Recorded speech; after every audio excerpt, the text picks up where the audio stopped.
মুক্তিযুদ্ধের ধারক, মুক্তিযুদ্ধের বাহক, মুক্তিযুদ্ধের রক্ষাকারী এবং বঙ্গবন্ধু জাতীয় চান্নাতে অর্থাৎ বাংলাদেশকে রক্ষাকারী এই পুরো শক্তিটাই হচ্ছে বাংলাদেশ আওয়ামী লীগ।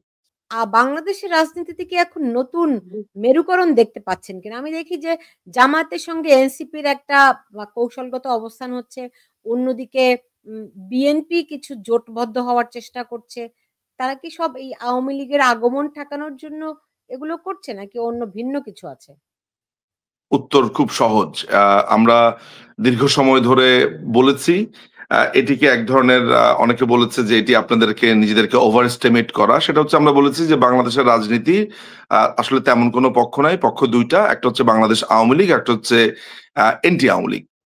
এই কথাটি আমরা যেমন বলেছি, একই সাথে আমরা এটাও বলেছি যে মুক্তিযুদ্ধের ধারক, মুক্তিযুদ্ধের বাহক, মুক্তিযুদ্ধের রক্ষাকারী এবং বঙ্গবন্ধু জাতীয় চান্নাতে অর্থাৎ বাংলাদেশকে রক্ষাকারী এই পুরো শক্তিটাই হচ্ছে বাংলাদেশ আওয়ামী লীগ। আমাদেরকে এই দুটি কথাকে কেন্দ্র করে বারবার বলা হয়েছে যে এগুলো এক ধরনের ফেসিস্ট চিন্তা, গণতন্ত্রের বিকাশ যাতে না হয়, উত্তরণ যাতে না হয়, তাই বারবার আপনারা আপনাদের বিপক্ষের প্রতিপক্ষকে আপনারা বলেছেন এন্টি আওয়ামী লীগ ফোর্স। আপনারা নিজেদেরকে একটা অনন্য জায়গাতে সবসময় রেখেছেন, কল্পনা করেছেন। নাম্বার 1।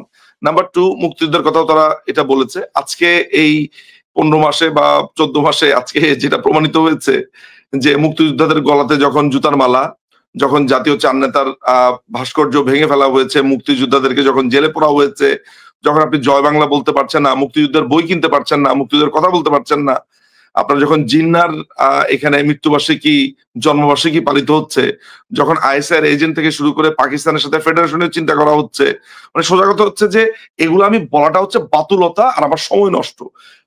মানে এখন আর আমাদেরকে আর কিচ্ছু বলতে হয় না। মানুষ এইটা বুঝে গেছে যে বাংলাদেশ আওয়ামী লীগই শেষ পর্যন্ত এই মুক্তিযুদ্ধের পক্ষের শক্তি এবং তাকে রক্ষা করেছে। একইভাবে আপনি আজকে যে ফোর্স গুলোর কথা বললেন, এরা সবাই হচ্ছে অ্যান্টি আওয়ামী লীগ ফোর্স। উত্তর হচ্ছে ইয়েস।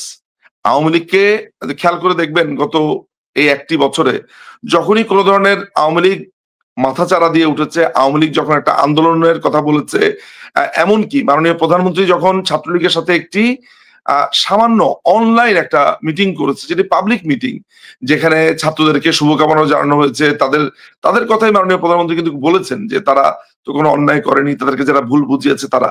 সেই নিরীহ ভাষণের সময় আপনার ঐতিহাসিক 32 নাম্বারটা ভেঙে দেওয়া হয়েছে। এই বাঙালি জাতির যদি মানে কোন ধরনের বেদনা থেকে থাকে, সম্মিলিত বেদনা, একেবারে দলমত নির্বিশেষে সম্মিলিত বেদনা, আমি বিশ্বাস করেন আমি বিএনপির সমর্থকদেরকে দুঃখ পেতে দেখেছি অনেক। যারা ধরেন জ্বালাও পোড়াও করেন, আছে না, বিএনপিরও তো লোকজন আছে যারা দেশের বাইরে থাকে, পড়াশোনা করেছে, শিক্ষিত একটা অংশ আছে, তারাও কিন্তু বলেছে যে এইটা তাদের কাছে একটা অবিশ্বাস্য ঘটনা ছিল 32 নম্বরের। ফলে এই যে বঙ্গবন্ধুর বাংলায় বৈষম্যের ঠাঁই নেই বলে যারা আন্দোলন করলো, তারা কত বড় প্রতারক, চিটার, তারা যে কত বড় এই জঙ্গি, এই ঘটনার মধ্য দিয়ে প্রমাণিত হয়েছে। এবং এই আপনার যে প্রশ্ন সেটার উত্তর হয়েছে ইয়েস। বাংলাদেশ আওয়ামী লীগকে ঠেকানোর সমস্ত তারা ঐক্যমত্য হয় যখন বাংলাদেশ আওয়ামী লীগ প্রশ্নে আসলে তারা সব এক। অন্য প্রসঙ্গে, কারণ তারা জানে, আপনি দেখেন আজকে বিএনপি এবং জামাত ইসলামীর আপনি ভোট কাউন্ট করেন, গত 54 বছরও লাগবে না, 1990 সাল থেকে এখন পর্যন্ত আপনি কাউন্ট করে দেখেন। আমি 1973 থেকে এখন পর্যন্ত ভোট কাউন্ট করে দেখেছি, বাংলাদেশ আওয়ামী লীগ এখনো পর্যন্ত 47.21% ভোট পেয়েছে। 47.21% বাংলাদেশ আওয়ামী লীগের ভোট। আপনি যদি মনে করেন যে 2024-এর ইলেকশন আপনি গণায় ধরবেন না, 2018-এর ইলেকশন আপনি গণায় ধরবেন না, 2014টা ধরবেন না, আপনি যদি 2008-এর শেষে যে ইলেকশনটা হয়েছে সেইটা পর্যন্ত আপনি গণেন, তাহলে আপনি দেখবেন বাংলাদেশ আওয়ামী লীগের ভোট হচ্ছে 41 দশমিক সামথিং। এটা হচ্ছে গড়।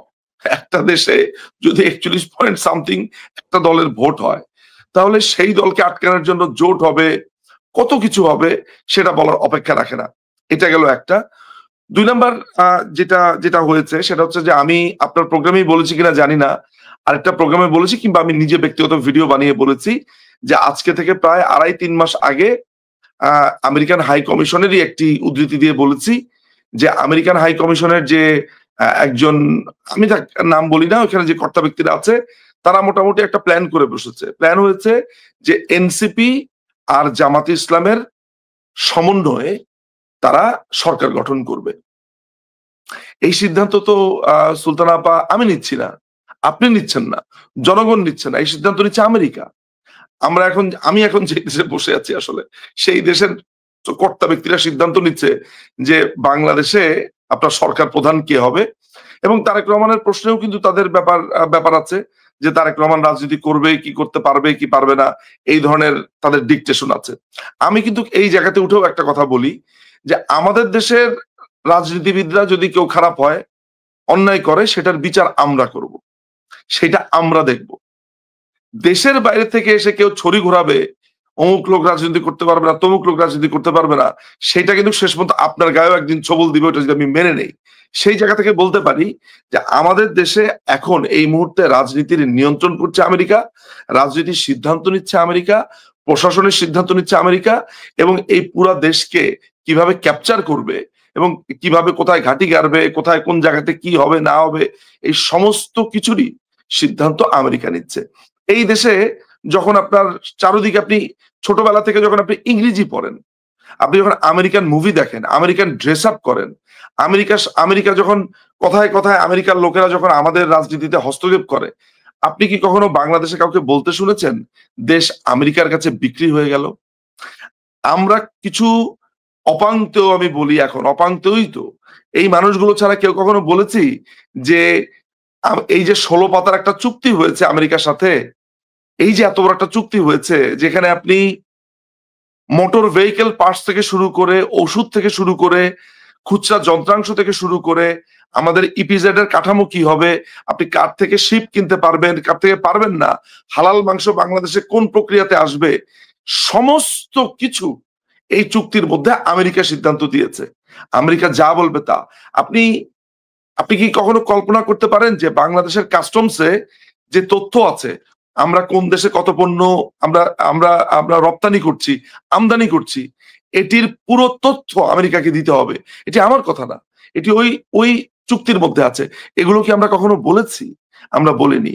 ফলে আপনি যে প্রশ্নটা করলেন যে জামাত এবং এনসিপি একটা জোট করছে, বিএনপি অন্যদের নিয়ে জোট করতে চাইছে, তাহলে কি আওয়ামী লীগকে কোণঠাসা করার চেষ্টা করছে? উত্তর এর মধ্যেই নিহত আছে যে বাংলাদেশ আওয়ামী লীগকে তারা নিঃশেষ করে দিতে চায়। বাংলাদেশ আওয়ামী লীগকে একটা রিফাইন্ড আওয়ামী লীগ করার নানান রকমের ট্রাই করেছে, কিন্তু তারা দেখেছে যে যাদের সাথেই তারা এসব আলোচনা করতে যায় তারাই একটাই কথা বলে যে জননেত্রী শেখ হাসিনা ছাড়া আমরা কিছু বুঝি না, উনি থাকলে রাজনীতি করবো, নাহলে দরকার হলে রাজনীতিই করবো না। সিম্পল সিম্পল কথা। আর এনসিপি আর জামাতের সমন্বয়ে আমেরিকা একটা সরকার বানাতে চায়। সিম্পল। আপনি আমার কথাটাকে বিশ্বাস করতে পারেন কিংবা না পারেন, এটাই বাস্তবতা। এখন ধরেন আমরা তো দেখি বাংলাদেশে এখন প্রতিক্রিয়াশীল চক্রই ডমিনেট করছে, তাদেরই আধিপত্য সব জায়গায়। তো আমিনুল ইসলাম সেখানে তাহলে বিএনপি কে কি এই প্রতিক্রিয়াশীল চক্রের গডফাদার বলা যেতে পারে? কারণ তারাই দেখছি, ধরেন এই যে 7ই নভেম্বরের অনুষ্ঠানে আমি দেখলাম যে শেখ হাসিনার প্রতিকৃতি নিয়ে তারা মিছিল করেছে, আওয়ামী লীগ যাতে কোনোভাবে মিছিল সমাবেশ করতে না পারে তারা বিভিন্ন রকম হুমকি ধামকি দিচ্ছে। তো সবার উপরে এই প্রতিক্রিয়াশীল চক্রের উপর সবার উপরে কি বিএনপি কে আপনারা দেখতে পান? ডেফিনেটলি বিএনপির যে জন্ম প্রক্রিয়া আপনি সেটা যদি অ্যানালাইসিস করেন, তো তারা তো ষড়যন্ত্রের মাধ্যমে ক্ষমতার গহ্বরে বসে রাজনৈতিক দলের জন্ম। ওরা তো ওখান থেকে বেরিয়ে এসে মানুষের রাজনৈতিক দল হয়ে উঠেনি, এবং তারা সবসময় ষড়যন্ত্রে খুঁজেছে। এবং যে কারণে আমি মনে করি আপনি বিএনপি নেতাদের গত 14 মাসের প্রত্যেকটা বক্তব্য যদি এক একটা ফ্রেমে দাঁড় করান, আপনি কোনোটাই সুনির্দিষ্ট কোনো তথ্য পাচ্ছেন না। বিএনপি মির্জা ফখরুল সাহেব বলছেন একটা কথা, উনি আবার 2 ঘন্টা পরে সে কথা থেকে সরে গিয়ে আরেকটি কথা বলছেন। সালাউদ্দিন সাহেব বলছেন এক ধরনের কথা, মির্জা আব্বাস সাহেব বলছেন এক ধরনের কথা,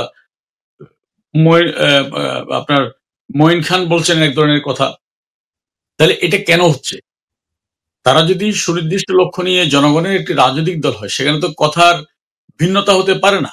অর্থাৎ তাদেরকে তাদের প্রভুরা যখন যেটা শিখিয়ে দিচ্ছে তারা সেটাই বলছে, সকালে এক কথা বিকালে এক। আমি তো মনে করি যে বিএনপি যদি এই কনস্পিরেটরদেরকে শেল্টার না দেয়, এবং যদি বা তারা সেখান থেকে মানে না দেওয়ার জায়গায় কখনো স্থির থাকতে পারবে না। কারণ বাংলাদেশে আপনি 75-এর পরে জিয়াউর রহমান বন্দুকের নলের মুখে ক্ষমতা দখল করার পরে তার ক্ষমতাকে মানে চিরস্থায়ী করার জন্য তিনি যেভাবে আর্মি অফিসারদেরকে হত্যা করেছেন, বিমান বাহিনী অফিসারদেরকে হত্যা করেছেন এবং রাজনৈতিক দলগুলোর উপর পীড়ন করেছেন এবং তাদেরকে লোভ লালসা দেখিয়ে I make politics difficult for the politician বলে রাজনীতিকে একটা কেনা বেচার পণ্যে পরিণত করেছেন।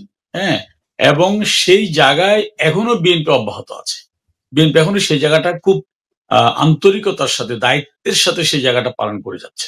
তো সুতরাং আমি মনে করি না যে তারা এখান থেকে বেরিয়ে এসে কোনো সৃষ্টিশীল মানুষের জন্য, দেশের জন্য কিছু করতে পারবেন। এবং আপনি সব বাদ দেন, আপনি অনেকের দুর্নীতি, যে আমি আবার এখানে দুর্নীতির কথাটা আসি, যে দুর্নীতির কথা বলছেন আওয়ামী লীগের আমলে, ওকে, বিশাল অপপ্রচার। আমি শুধু একটা বিনীত প্রশ্ন, আমার কোনো তথ্য দরকার নেই। দুর্নীতি নিয়ে যারা কথা বলে পৃথিবীতে, সেই সংগঠনের নাম হচ্ছে ট্রান্সপারেন্সি ইন্টারন্যাশনাল, TI। তারা বিএনপির আমলও দুর্নীতির সূচক পৃথিবীর দেশে দেশে নির্ধারণ করত, এখনো তারাই করে। অর্থাৎ এখন আওয়ামী লীগ ক্ষমতা আসার পরে আওয়ামী লীগের অ্যাপয়েন্টেড কোনো বা আওয়ামী লীগের গড়া কোনো প্রতিষ্ঠান কিন্তু দুর্নীতি নিয়ে কথা বলছে না। সে TI এর রিপোর্ট হচ্ছে বিএনপির আমলে 2001 থেকে 2006 সাল 5 বার দুর্নীতিতে বাংলাদেশ বিশ্ব চ্যাম্পিয়ন হয়েছিল। পক্ষান্তরে বঙ্গবন্ধু কন্যার বাংলাদেশ 2009 সাল থেকে 2024 এই 15 বছরে বিশ্বের দুর্নীতিগ্রস্ত প্রথম 15টি দেশের তালিকায়ও বাংলাদেশের নাম ছিল না। তো সোজা বাংলায় এর অর্থটা কি? বঙ্গবন্ধুর কন্যার আমলে বাংলাদেশে দুর্নীতি কমেছিল, বাড়েনি। হ্যাঁ, তো সুতরাং এই জায়গায় এখন বিএনপি কে এখনো সেই দুর্নীতি নিয়ে কোনো কথা বলছে, জাতির কাছে ক্ষমা চাইছে, অথবা তাদের কোনো রিকনসিলিয়েশনের কথা বলা হচ্ছে আছে? নাই। কারণ ওদের যে পলিসি সেটা হচ্ছে কি, যে কোনো ভাবে একটা হজপজ অবস্থা তৈরি করে সেখানে দরকার হলে আজিজ রাজাকারকে প্রধানমন্ত্রী বানাবে, মশিউর জাদু মিয়াকে মন্ত্রী বানাবে, রাজাকার আব্দুল আলীমকে মন্ত্রী বানাবে, আবার প্রয়োজনে আরেকজন মতিউর রহমান নিজামীর গাড়িতে পতাকা দিবে। তাদের ক্ষমতা চায়, সেই ক্ষমতার জন্য তারা যে কোনো কিছুই করতে পারে। এটা হচ্ছে বিএনপির রাজনীতি।